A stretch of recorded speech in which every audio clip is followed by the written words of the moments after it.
Baik sahabat YouTube semua, kembali lagi di akun channel YouTube saya.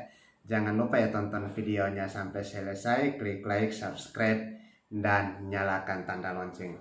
Pada sesi video kali ini saya akan membahas tentang apa sih itu persoalan perdata dan apa sih persoalan pidana. Banyak masyarakat awam yang kadang keliru dalam membedakan dua persoalan hukum ini. Sebenarnya kalau kita berbicara tentang persoalan perdata, maka kita berbicara tentang hubungan hukum antara individu dengan individu atau hubungan hukum antara individu dengan badan hukum yang bersifat keperdataan. Nah, kalau kita berbicara tentang hukum pidana, maka kita berbicara tentang hubungan hukum antara individu dengan kepentingan negara. Sehingga kadang hukum pidana itu dikategorikan sebagai hukum publik dan hukum perdata atau dikategorikan sebagai hukum privat. Nah, saya kasih contoh dalam hukum perdata. Nah, kalau contoh paling singkat dalam hukum perdata misalnya persoalan hutang piutang.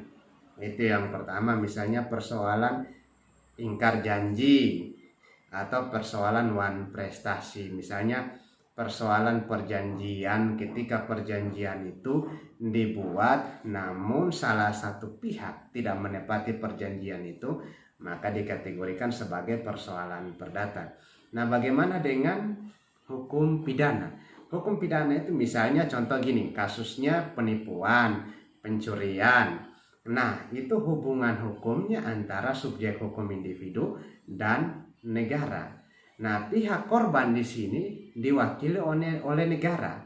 Nah, pihak korban kepentingan hukumnya dipertahankan itu diwakili oleh negara, baik itu pihak kepolisian maupun pihak jaksa selaku penuntut umum. Jadi cara membedakannya sangat simpel, sangat sederhana. Sehingga ketika kita berbicara perdata, kita berbicara hubungan hukum individu dengan individu. Ketika kita berbicara pidana, yang perlu diingat, kita berbicara tentang hubungan hukum individu dengan negara. Ada kepentingan negara di situ. Kepentingan negara di situ dalam bentuk perlindungan terhadap hak-hak korban. Sehingga ketika hukum pidana bisa dikategorikan sebagai hukum publik atau dikategorikan sebagai hukum publik.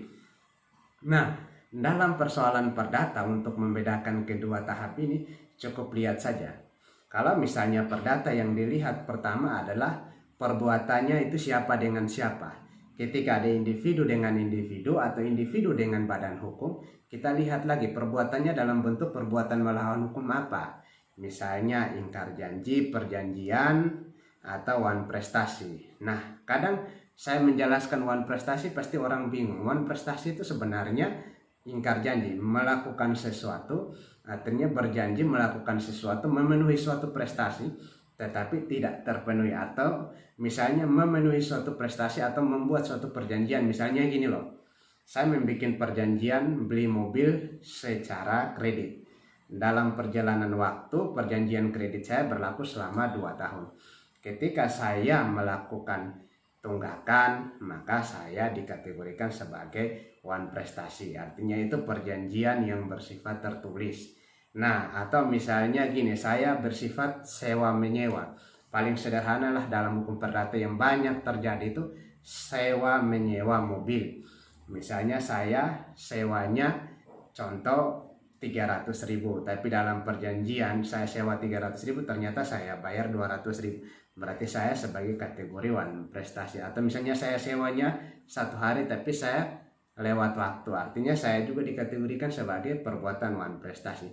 Nah, kalau untuk perdata, persoalannya itu selesainya itu hanya bersifat gugat menggugat, pasti yang ada pemulihan dan ganti rugi.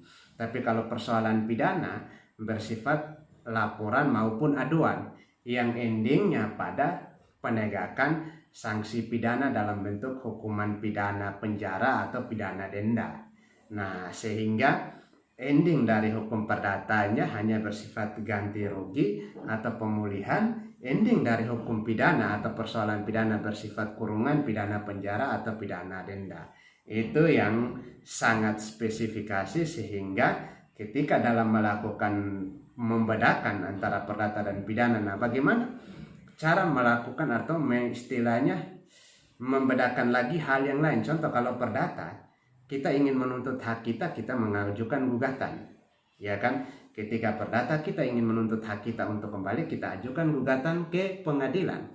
Tapi kalau pidana, ketika hak kita atau kita merasa dirugikan karena perbuatan seseorang pelaku, maka kita bisa melaporkan atau melakukan aduan kepada pihak yang berwenang, dalam hal ini pihak kepolisian. Sehingga antara perdata dan pidana mempunyai dua karakteristik yang sangat berbeda jauh. Jangan sampai sahabat YouTube semua atau saudara-saudara semua yang masih awam lupa untuk membedakan. Kadang orang persoalan perdata, misalnya contoh persoalan tanah, atau misalnya persoalan mengenai warisan, atau misalnya persoalan mengenai saling rebutan tanah, dilaporlah ke pihak kepolisian. Memang dalam persoalan perdata bisa juga muncul unsur pidana, contohnya hal pertamanya masalah saling rebutan tanah tapi berakhir dengan penganiayaan. Nah, penganiayaannya itulah yang unsur pidana. Atau misalnya contoh kasus perdata, contohnya penyerobotan tanah. Nah, penyerobotan tanah itu yang perdata. Yang pidana, penyerobotan tanah itu yang masuk kategori pidana, bukan perdata. Penyerobotan tanah itulah unsur pidananya. Nah, bagaimana sehingga penyerobotan tanah bisa kategori unsur pidana?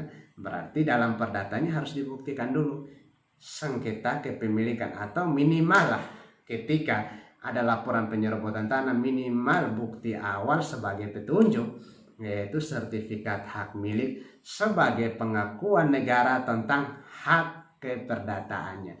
Itu yang harus dipahami, harus dicermati, sehingga jangan sampai keliru menempatkan posisi atau membedakan tentang apa sih perdata dan apa sih pidana. Demikian video saya kali ini. Jangan lupa ya, klik like, subscribe. Jika ingin berkomentar, tinggalkan komentar dan pesannya di kolom komentar. Salam sehat, salam pencerahan hukum.